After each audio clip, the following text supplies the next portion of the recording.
Bonjour à tous et bienvenue. Nous sommes en direct du Salon Livre Paris 2019 pour notre tout premier café littéraire sur le thème Auteur d'aujourd'hui, les nouveaux modes de promotion du livre. Alors, nous sommes ici sur le stand M53, il y a du public, donc vous pouvez encore nous rejoindre. Et pour ceux qui ne sont pas là, ce café est diffusé en direct sur la page Facebook du magazine Lire. N'hésitez pas à poser des questions dans les commentaires, on les posera à nos intervenantes à la fin du café et puis on fera aussi passer un micro dans le public pour vous, donc préparez vos questions. On a choisi cette thématique pour la première rencontre puisqu'on entend souvent que l'écriture est un métier ou une activité assez solitaire. Et moi je dirais plutôt était, parce qu'aujourd'hui on observe que les auteurs sont de plus en plus connectés et ils échangent beaucoup sur les réseaux sociaux, à la fois entre eux, entre auteurs, mais aussi avec les lecteurs, avec les blogueurs qui ont pris évidemment une place croissante dans le paysage littéraire. Et d'ailleurs, nos deux invités du jour que je vais vous présenter tout de suite, avant d'être autrices de romans, ont été blogueuses et sont toujours blogueuses d'ailleurs. Donc bienvenue à toutes les deux. Merci. Alors, on a d'abord à ma gauche Karen Ponte, qui a publié 3 romans chez Michel Lafon et chez Pocket.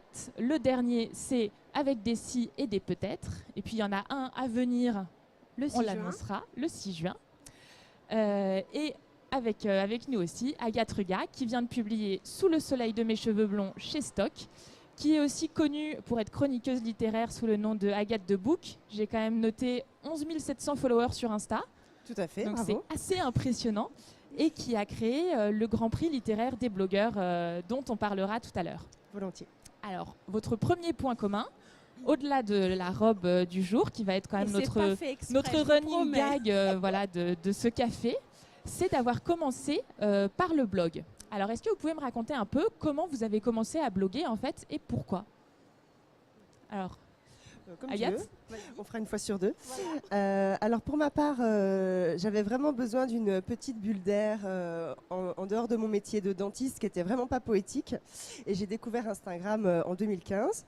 J'ai découvert toute une communauté de lecteurs. À l'époque, il y en avait moins qu'aujourd'hui. Mais déjà, je trouvais ça fantastique de pouvoir trouver des gens quelque part en France qui avaient lu le même roman que moi. C'était vraiment dans un esprit de partage et d'ouverture d'esprit. Ça a commencé vraiment comme ça, pour me faire du bien.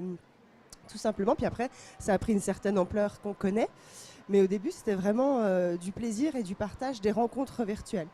et directement sur Instagram, sans passer par la case blog plus traditionnelle? Non, mais je me suis vite trouvée limitée, donc effectivement 3 mois plus tard j'ai créé un blog sur WordPress, voilà, c'est quelque chose de très simple pour pouvoir avoir plus de caractère, de mettre des interviews, voilà, enfin avoir plus de liberté. Mais il y a beaucoup plus de vues sur Instagram. Les gens ne prennent plus vraiment la peine d'aller sur les blogs. Voilà. Et toi, Karen, alors c'est un peu plus ancien ton blog? Oui, alors moi j'ai ouvert mon blog en 2013. En fait, moi c'était pour le coup pour écrire, hein, du coup, puisque j'avais ce désir d'écriture depuis toute petite. Et puis je l'avais remisé à l'intérieur de moi en me disant que en fait je ne saurais jamais faire ça. Et puis en 2013, un jour sur Twitter, il y a un copain qui me dit tu devrais ouvrir un blog. Et honte à moi, je ne savais même pas que les blogs existaient. Et je suis allée voir et je me suis dit c'est vachement bien ça, on peut publier comme ça. Et franchement, du jour au lendemain, j'ai écrit des billets dans ma tête. Les choses se sont enchaînées et je me suis dit bah ouais, franchement, vas-y, fais ça. Et c'était pour moi un moyen en fait de me mettre à écrire. En n'ayant pas cette sensation d'être illégitime, hein, en se disant un roman je ne saurais jamais faire. Par contre un billet de quelques lignes, peut-être que là j'y arriverai. Et donc en fait le blog m'a permis du coup d'être vraiment à me mettre le pied à l'étrier et voilà, de commencer à écrire. Donc finalement pour toi le passage du blog à l'auto-édition d'abord avec Libre Innova et ensuite à l'édition a été assez évident. Oui, du coup, puis assez fluide en fait, c'est-à-dire que du coup, on écrit un billet, 2 billets, 3 billets, et puis on a des commentaires, et puis on a des retours, et on a des gens qui disent « Ah, ça me plaît bien ce que tu fais », et donc on a des idées d'autres billets, et on écrit des nouvelles, et puis on a des personnages récurrents, et puis après on se dit « ça ressemblerait bien à un roman cette affaire ». Et puis du coup, après les choses, effectivement, se sont enchaînées de manière assez logique du coup. Et donc le blog, j'y suis très attachée pour ça, parce que vraiment, c'est mon point de départ et c'est mon point d'ancrage. Tu continues à entretenir le blog? Alors, c'est pas une question à poser, d'accord. remonte à il y a 1 an. mais je le ferme pas, vraiment, parce que j'y tiens viscéralement à ce blog. Et vous, Hayat, c'était évident de passer un moment, à force de chroniquer des romans, d'en écrire un, finalement? En fait, pour être tout à fait honnête, c'est quelque chose que je remisais depuis toute petite. Je m'étais dit un jour je serai écrivain. Bon, donc après j'ai bifurqué vers dentiste, qui n'a absolument rien à voir.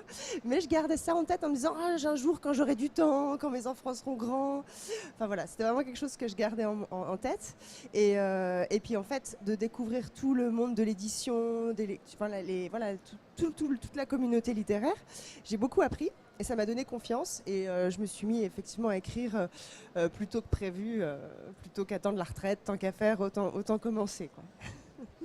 Et aujourd'hui, alors j'imagine que c'est votre cas, mais les éditeurs et les auteurs sollicitent de plus en plus les blogueurs. C'est vraiment devenu des références et des influenceurs en fait, du livre qui prennent même un peu le pas, j'ai le sentiment, sur la presse traditionnelle. Est-ce que c'est aussi votre impression et comment vous l'expliquez ? Alors, je pense que c'est assez vrai sur le fait que ça prend le pas. Parce que, à mon avis, il y a une relation directe qui peut se créer bien plus facilement qu'avec la presse traditionnelle ou un journaliste traditionnel. C'est-à-dire que là, du coup, il y a de l'interaction avec les blogueurs. Moi, j'adore échanger avec des blogueurs littéraires, j'adore en rencontrer, parce que du coup, on est dans de l'instantané, en fait. Et on propose, ils sont hyper enthousiastes. On a des retours tout de suite, et du coup pour un auteur c'est juste énorme d'avoir ça, et qu'on a moins avec la presse où on est dans des délais, dans du lointain, dans du pas de contact, dans du pas de retour, et je pense que du coup évidemment pour un auteur l'instantanéité ça n'a pas de prix, quoi. L'instantanéité et puis la sincérité aussi, c'est vraiment des retours à chaud. On sent vraiment l'enthousiasme, le lecteur, et même en cours de lecture, il nous fait des petits retours. Enfin, c'est quelque chose d'extraordinaire. Alors que la presse, on sait qu'on va cibler un magazine féminin, ou ça n'a rien à voir. Mais les deux se complètent très bien en revanche.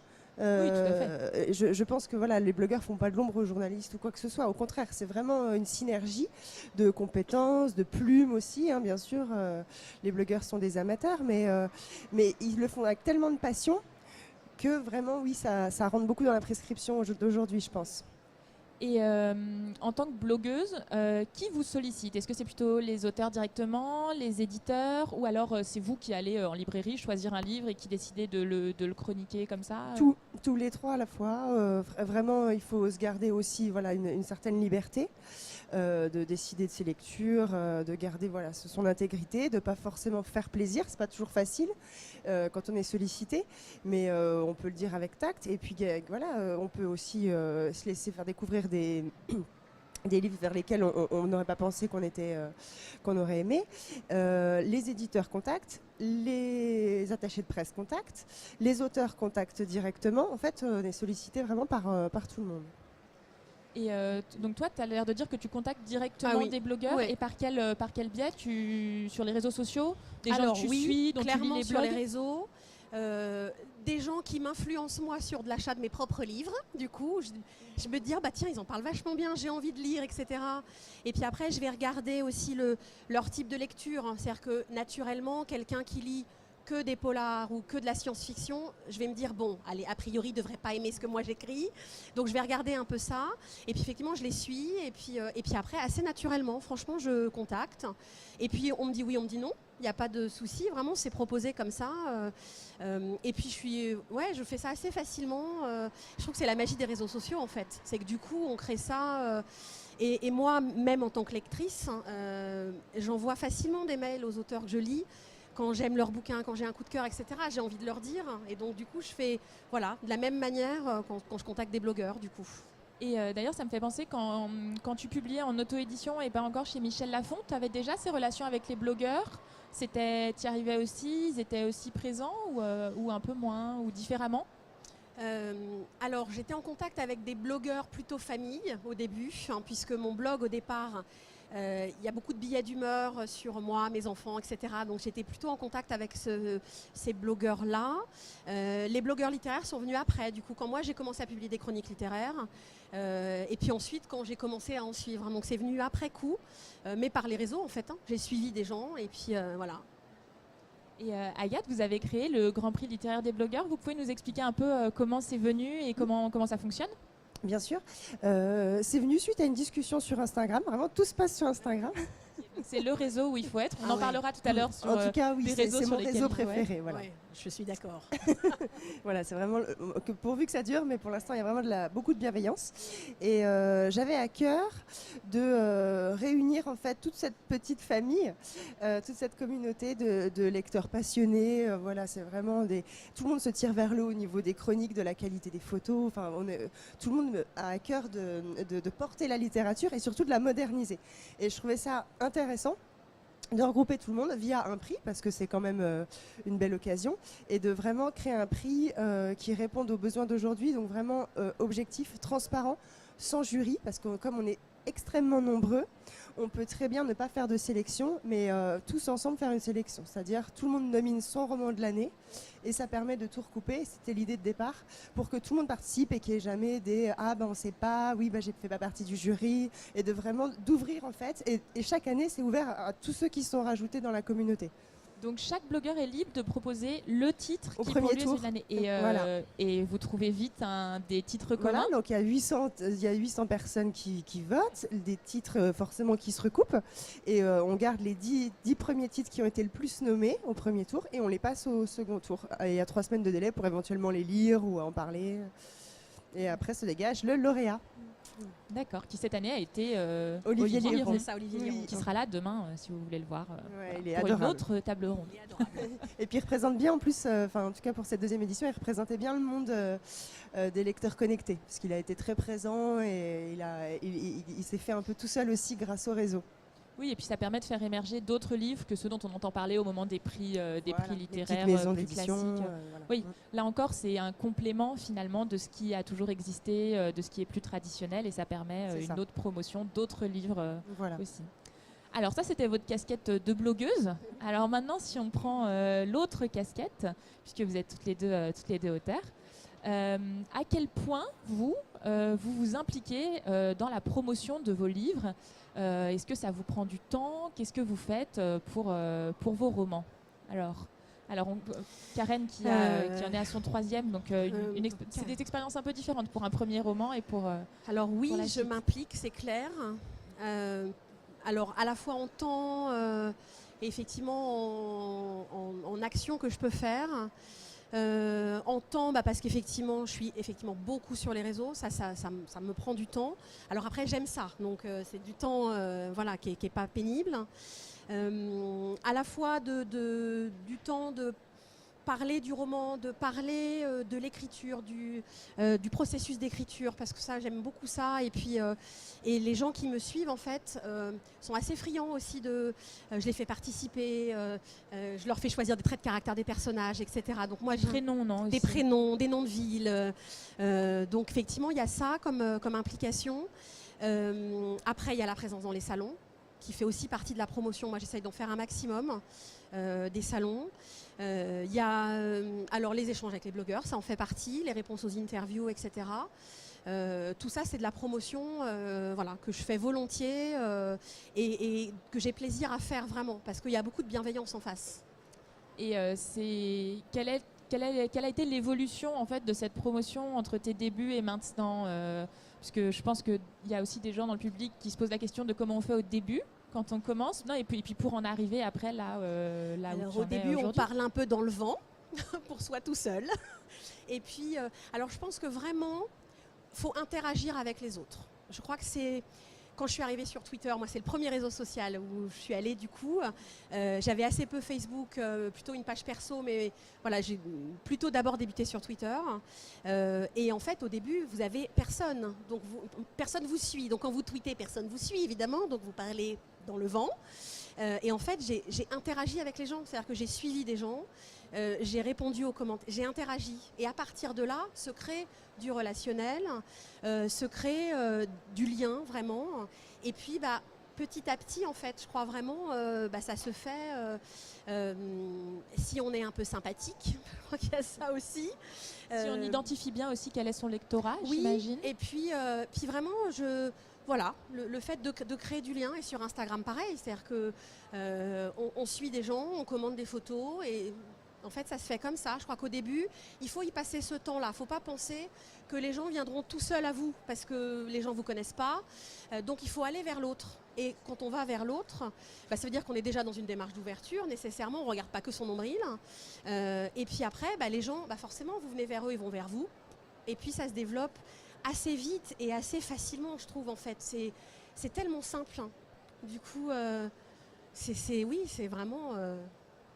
Et donc vous, Agathe, vous avez commencé par construire cette communauté en tant que chroniqueuse, et ensuite elle vous a suivi sur le roman. Tout à fait. C'est vrai que du coup, sans penser au roman, j'ai donné de moi, entre guillemets, pendant 3 ans et demi, tous les jours, tous les week-ends.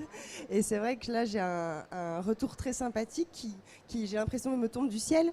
Mais c'est la récompense aussi d'avoir chroniqué les romans des autres pendant longtemps. Donc effectivement, on sait ce que je lis, on sait ce que j'aime, on connaît un peu mon style dans mes chroniques littéraires. Donc effectivement, j'ai fait un petit peu un petit lectorat, en tout cas de mon réseau, déjà préconçu en fait, c'est l'avantage. Et puis maintenant, au niveau de la promotion, là, c'est tout neuf, donc ça fait 15 jours que mon livre est sorti. Donc j'ai pas grand chose à faire, j'ai plutôt l'impression d'aider ma maison d'édition puisque je relais les infos.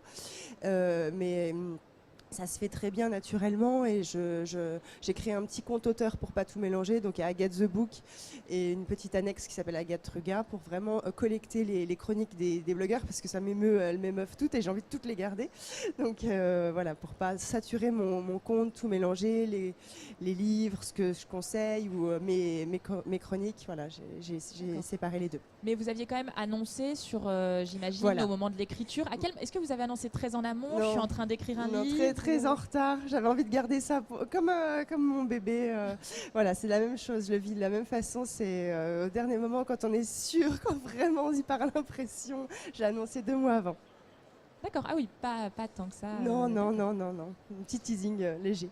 Et alors, ça a l'air d'être beaucoup de travail, tout ça. Vous diriez que ça vous prend... en fait, que c'est quoi la part finalement quand la part entre l'écriture, la promotion, éventuellement l'autre travail qui occupe vos vies. Comment ça s'organise un peu tout ça? Faut essayer de poser son portable de temps en temps. En fait, c'est le principe. Ça, c'est très très dur. C'est ça. On est greffé à cette petite chose illuminée qu'on recharge 4 fois par jour. Je sais pas comment tu le gères, mais c'est vrai que moi, là, ça fait 15 jours que je vis avec mon portable. Au moment de les sorties, oui. Ça, c'est un moment... Oui, c'est compliqué de décrocher des réseaux. Oui. Voilà, c'est ça.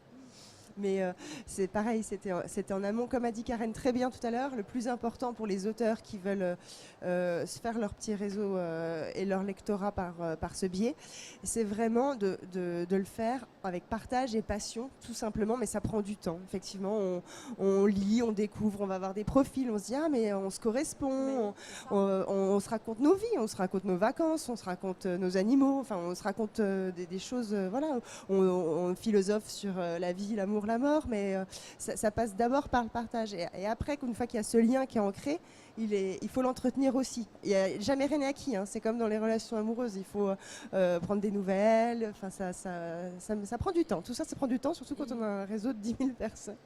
Oui, d'autant plus que j'ai l'impression qu'il faut faire ça avec beaucoup de sincérité et d'authenticité. Oui, c'est pas quelque chose se forcer, de attention. Il ne faut pas se forcer. Ça se voit. Clairement, ça se voit. Oui, donc, ça sent. Au même titre que quand on lit un auteur qui n'est pas sincère, ça se voit tout de suite, dès les premières lignes. Donc là, c'est pareil dans les relations, effectivement, si on sent qu'il y a du calcul ou de la malveillance, ou si on sent qu'il y a de la sincérité, ça se sent tout de suite, ça. D'où l'idée aussi d'ailleurs de bien choisir son réseau en fonction de ce qu'on aime finalement, d'être très à l'aise avec le réseau qu'on choisit pour communiquer, donc Instagram ou plutôt Twitter. Alors Twitter au début, Instagram maintenant clairement, oui. C'est déjà parce qu'il y a vachement plus de bienveillance. Concrètement, Twitter c'est assez violent, c'est devenu assez violent comme réseau, parce qu'il n'y a que 140 caractères et qu'il faut résumer sa pensée en pas beaucoup de lignes. Et voilà, c'est un réseau, moi je trouve, qui est des fois assez violent. Et sur Facebook, c'est pas pareil. Franchement, moi, je les utilise pas pareil, en fait, les 3 réseaux. L'instantanéité est pas la même, les échanges sont pas les mêmes. Et sur Instagram, parce qu'il y a des jolies photos, vraiment. Il y a des bookstagrammeurs qui font des trucs. Moi, à chaque fois, je me dis, mais ça doit leur prendre un temps de faire ça. Je pense à une bookstagrammeuse qui s'appelle Nana Oops, qui se peint le bras. Et moi, la première fois que je l'ai contactée, je lui ai dit, mais je serais tellement fière d'avoir mon bouquin, etc. Elle peint la couve, elle fait sur son bras. Et je me dis, mais ça doit te prendre un temps. Et j'étais, la première fois elle a accepté gentiment. Et quand j'ai vu ma photo, j'étais comme une folle, quoi. Je me suis dit, mais voilà, ça y est, je suis arrivée. Du coup, et c'est un talent, vraiment. Hein. Et je trouve que du coup, sur Instagram, il y a ce côté très beau, vraiment. Ça développe la créativité, Instagram. Très esthétique. Hein, et les gens rivalisent de créativité. Mais, oui. Mais à tous les niveaux, ils créent des concepts tous les jours, des formats d'interviews, de rencontres, de portraits chinois. Coucou Juju. Non, vraiment, il y a beaucoup de créativité et c'est une grande cour d'art, en fait. Alors sur Facebook, il y a moins d'esthétisme. On partage les liens sur Facebook. On est plutôt sur de l'échange. Quand je fais participer les gens sur le roman, je le fais sur Facebook, du coup. C'est plutôt là que je vais utiliser. D'accord. Et Agathe, vous utilisez quand même les autres réseaux sociaux ou c'est vraiment très Insta? Oui, je suis quand même sur Twitter et Facebook aussi. Et là, je relais principalement les liens vers mes chroniques ou les choses importantes, les grands événements. Des fois, on ne peut pas partager des liens sur Instagram, donc c'est complémentaire en fait. D'accord. Et alors, ce qui paraît compliqué aux gens, on l'a déjà un peu évoqué, mais je pense que c'est justement ce travail de construction de la communauté, puisque on part quand même, on part souvent de zéro. Hein. On part de rien. Alors, donc, les conseils. Alors, le premier, on en a déjà parlé, c'est vraiment de soi-même être dans l'échange. Voilà. Est-ce qu'il y en a d'autres que vous donneriez, peut-être sur Instagram, typiquement, comment est-ce qu'on se crée une communauté sur Instagram ? Moi, je vois pas mal d'auteurs qui, leur maison d'édition leur dit vas-y, mets-toi sur Instagram, mais ils leur disent pas comment faire. Et effectivement, donc ce qu'ils font, ils se mettent sur Instagram, machin auteur, et ils relaient les chroniques des autres sans forcément de commentaires et sans forcément de créativité. Et moi, je leur conseillerais plutôt de parler un petit peu, on n'est pas obligé de raconter sa vie ou de mettre des photos perso, mais de se créer un univers. D'inventer son univers ou d'avoir une espèce de ligne éditoriale, quelque chose de récurrent qui fait qu'on s'attache à eux. Voilà, par exemple, Monica Sabolo, elle est sur Instagram par petites touches, mais elle met des petites photos du off de son écriture et je trouve ça très intéressant, très attachant et les gens aiment bien aussi ça, savoir qu'est-ce qui se passe en coulisses. La page blanche, la page blanc-bis, c'est sympa. C'est pas que je relais mes chroniques ou que du repost, parce que le repost, ça fatigue. Moi, je trouve qu'il faut que ce que vous postez puisse générer de l'interaction. Ça veut dire que si c'est pour ne faire que poster la photo de son bouquin dans les librairies partout où on va, alors déjà, moi je trouve ça pour le coup très nombriliste. Et puis, clairement, les gens ne peuvent pas rebondir, ils ne vont pas dire « Waouh !» si c'est tout. Donc par contre, on est dans alors l'humour, je pense, ça joue aussi clairement. Oui, du coup, c'est ça. Puis d'avoir un peu de dérision sur soi et de pouvoir générer de l'interaction en fait. Il faut que les gens puissent avoir envie d'avoir quelque chose à dire sur une photo. Et en conseil, moi je pense qu'il faut s'y coller vraiment. Il faut y aller. Il faut s'y investir, ça ne vient pas tout seul. Il faut se dire que ça fait partie intégrante du travail et qu'il faut y aller. Voilà, je crois que... Mais donc, est-ce qu'on est un peu obligé quand même d'exposer sa vie privée et d'aller un peu sur le perso? Non. Non, je pense que c'est une crainte assez partagée par les gens. Il y en a pas mal qui font des petits billets d'humeur. Justement, dans le magazine Lire du mois dernier, effectivement, Nicolas Mathieu, notre Goncourt, raconte qu'il fait des petits billets d'humeur ou des petits articles, voilà, vraiment des petits formats. Déjà, ça montre un peu comment il écrit. Ça attire un lectorat et il suscite des débats actuels sur des sujets contemporains. Ça, par exemple, c'est une super idée. Le perso, je crois que c'est un choix. Soit on est à l'aise avec l'idée, moi sur mon Instagram, il y a quelques photos de mes enfants, etc. Parce que dans le blog au départ, j'ai des billets où je parle de mes enfants. Et donc voilà, alors je fais attention, j'en mets pas beaucoup, mais il y en a quelques-unes quand même. Mais c'est un choix parce que c'est assumé, mais c'est pas absolument pas obligé. Je pense que c'est soit on est à l'aise et on met un peu de perso, soit on n'est pas à l'aise et on n'en met pas. Je suis d'accord. Et alors, pour finir, avant de prendre les questions, qui vous conseilleriez d'aller voir un peu sur les réseaux sociaux pour s'en inspirer, à part vous, évidemment. Évidemment. N'oubliez pas d'aller suivre les comptes d'Agathe et Karen tout de suite.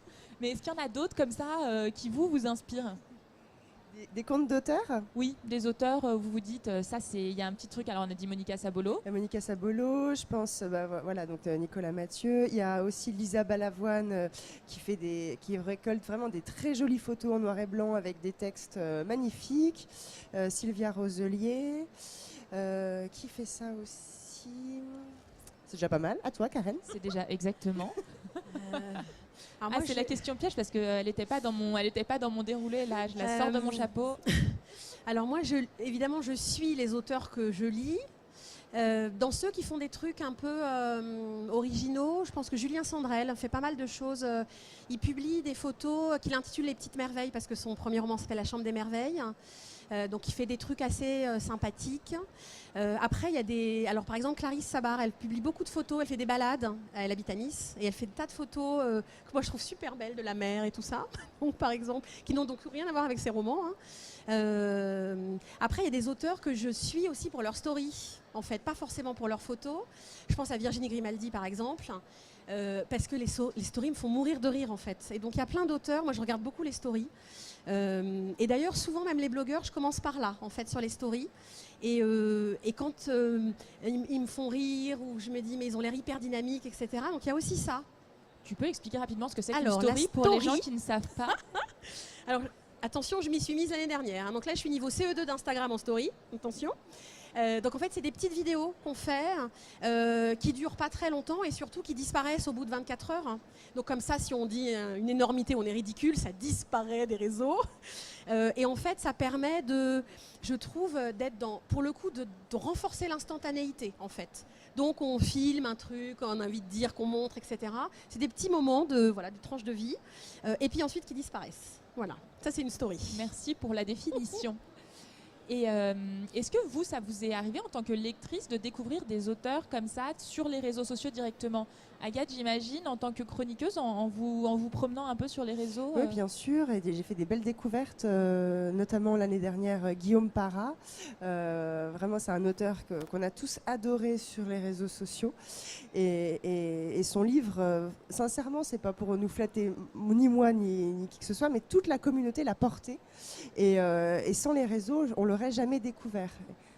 Et donc là, comment ça débute? Qu'est-ce qui attire sur les réseaux sociaux? C'est lui qui communique ou c'est de voir un blog? Il communique puis un petit peu, il propose son livre à 1-2 personnes. Là, il y a 2 chroniques complètement enflammées qui suscitent la curiosité de l'un, de l'autre. Et là, c'est très viral et en une semaine, tout le monde se l'est procuré.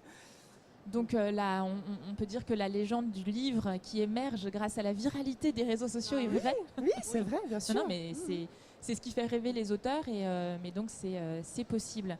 Oui. Ça me paraît être une très bonne première conclusion avant de prendre les questions de notre public et peut-être sur les réseaux sociaux. Vanessa va nous dire si on a des choses. Alors, est-ce que vous avez des questions à poser à nos intervenantes? J'arrive avec le micro. Bonjour, donc, je suis Anthony Laforce, je suis un jeune auteur, je me suis publié il y a 3 mois et en fait j'ai débarqué justement sur Instagram et un peu avec mes gros sabots envoyer des messages à tout le monde, j'ai un livre, je peux vous l'envoyer, etc. Et justement je voulais rebondir sur la bienveillance. C'est vrai que j'ai une dizaine de chroniques et c'est incroyable à quel point les Instagrammeuses, même avec des très gros comptes, m'ont répondu et m'ont donné des conseils, même en me disant je peux pas le lire, j'ai pas le temps, mais vraiment continuer à l'envoyer, etc. Donc à ce niveau-là c'est vraiment top et pour un jeune auteur ça fait beaucoup de bien. C'est un vrai réseau de passionnés, je crois vraiment. Et donc du coup forcément les gens sont flattés aussi des fois qu'on propose. Moi quand je propose mon livre, les gens ils sont déjà surpris que je les contacte. Certains me disent mais est-ce que c'est toi ou est-ce que c'est ton community manager? Et il y a ce côté, et évidemment que c'est moi et c'est vraiment de la passion. Je crois vraiment sur ce réseau-là, c'est ça. Et en fait, du coup forcément que même si les gens disent non parce qu'ils n'ont pas le temps ou il y a toujours une réponse et il y a toujours le plaisir de se dire j'ai été contacté par quelqu'un.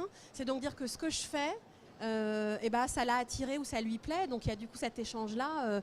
Effectivement, ça prend un message privé en 10 secondes. Enfin voilà, c'est...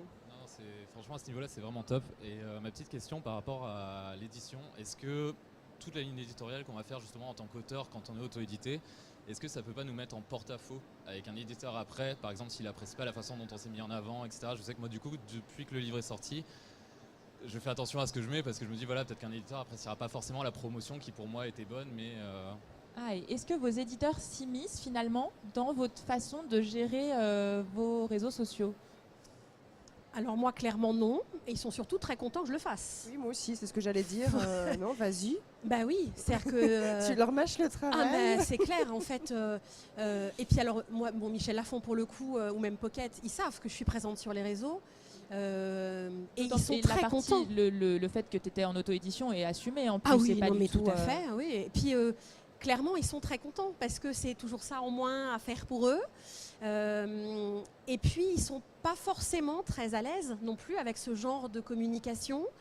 Il y a moins de, de rapport de un à l'autre. C'est-à-dire que sur un éditeur, il va parler du roman, j'allais dire au sens large, pour l'ensemble de la communauté, alors que l'auteur, il va aller vers un tel ou une telle. Et du coup, pour moi, clairement, les éditeurs, à mon avis, ils sont très contents qu'on puisse faire ça. Je pense qu'il ne faut pas y aller en demi-mesure. Soit tu le fais pas du tout, soit vraiment tu t'investis et tu rentres dans une vraie relation avec le lectorat et les blogueurs. Enfin, c'est mon avis après. Oui, et peut-être sans arrière-pensée de qu'est-ce que l'éditeur un jour va penser de ça. Finalement, ça n'a pas l'air d'être un sujet. Ah non. Très bien, merci beaucoup. On avait une autre question là-bas, il me semble. Oui, bonjour, je suis Catherine Sec, je suis donc nouvellement éditée par Librinova. Voilà, donc comme témoignage, ce que je peux dire, c'est que moi je passe autant de temps à écrire qu'à communiquer. Effectivement, ça prend beaucoup de temps, je suis d'accord. Je voulais savoir ce que vous pensiez de la plateforme Simplement Pro qui met en relation les auteurs avec les chroniqueurs. Est-ce que vous connaissez ? Alors moi, je ne connais pas, personnellement. Non. Comment elle s'appelle, la plateforme ? Simplement Pro. Simplement Pro, non, Alors, je la connais crois pas que non c'est plus. un site un peu comme Fenlet Galais aussi. L'idée D'accord. étant de mettre en relation des éditeurs qui mettent à disposition des D'accord. livres sur la plateforme. Et ensuite, les blogueurs ou journalistes, etc., peuvent les demander en lecture.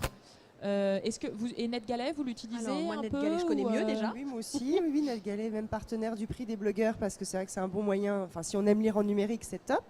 Mais cette plateforme-là, je la connais pas. Donc, Moi, je la trouve vraiment super d'accord. pour contacter justement les chroniqueurs. Je la trouve D'accord. vraiment très bien, mais bon. Merci de nous faire profiter de cette info.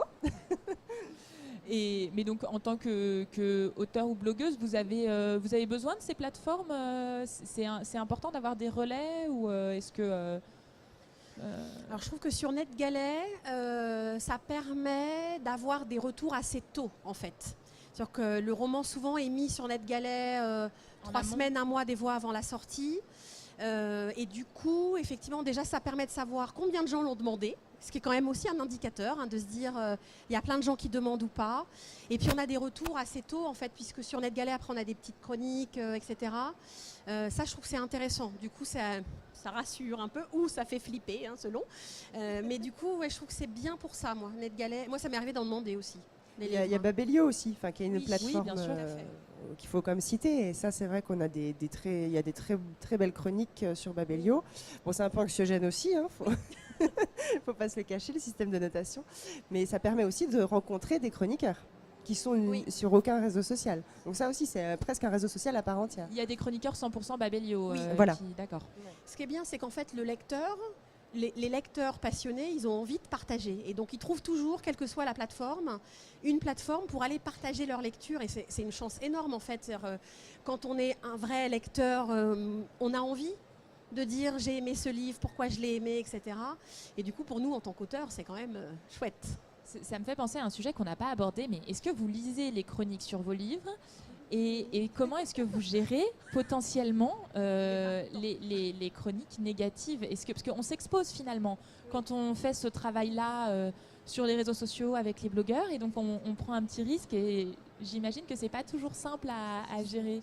C'est sûr, mais comme même les auteurs, je pense qu'ils sont pas forcément connectés, ils vont quand même voir, ils vont quand même taper le nom du livre sur Google pour aller voir ce qui se passe. C'est vrai que nous, on est confrontés directement, donc faut prendre un petit peu de recul. Ah, j'ai une chronique, bon alors je respire, Voilà, je c'est regarde ça. un peu de loin, est-ce que ça a l'air dithyrambique ou pas.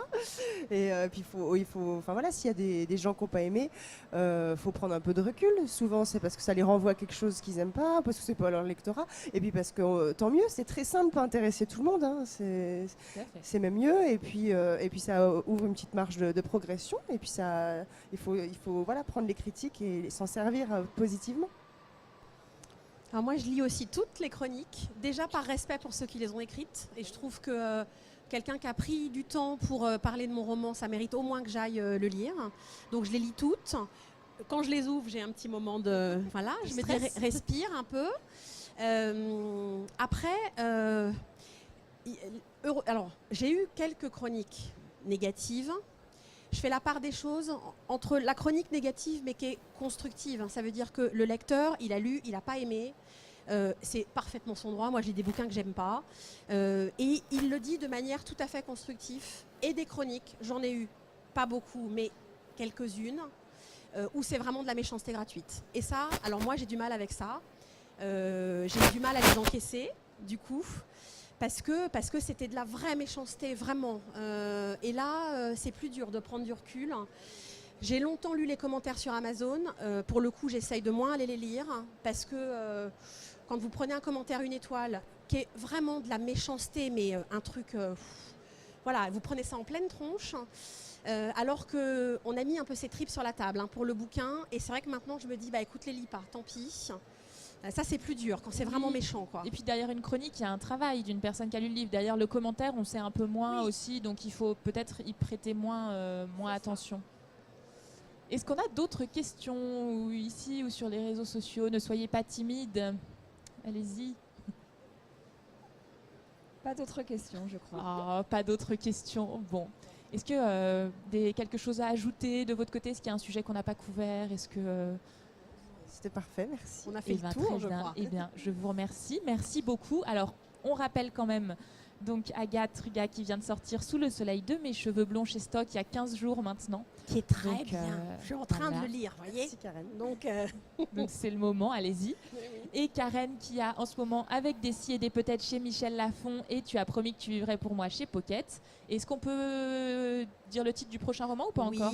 Oui. Alors, il va s'intituler D'ici là, porte-toi bien.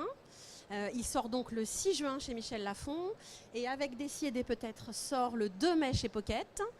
Et il y aura un autre roman sur 2019 qui sortira fin octobre, puisque j'écris une comédie romantique de Noël, voilà, qui Bon, sortira chez super. Michel Lafon en octobre. Eh ben, on a hâte de découvrir tout ça. Voilà. Merci beaucoup à toutes les deux d'avoir été ici et d'avoir partagé tous ces conseils. Merci à toi. Merci à tous ceux qui étaient là dans le public et qui nous ont suivis sur Facebook.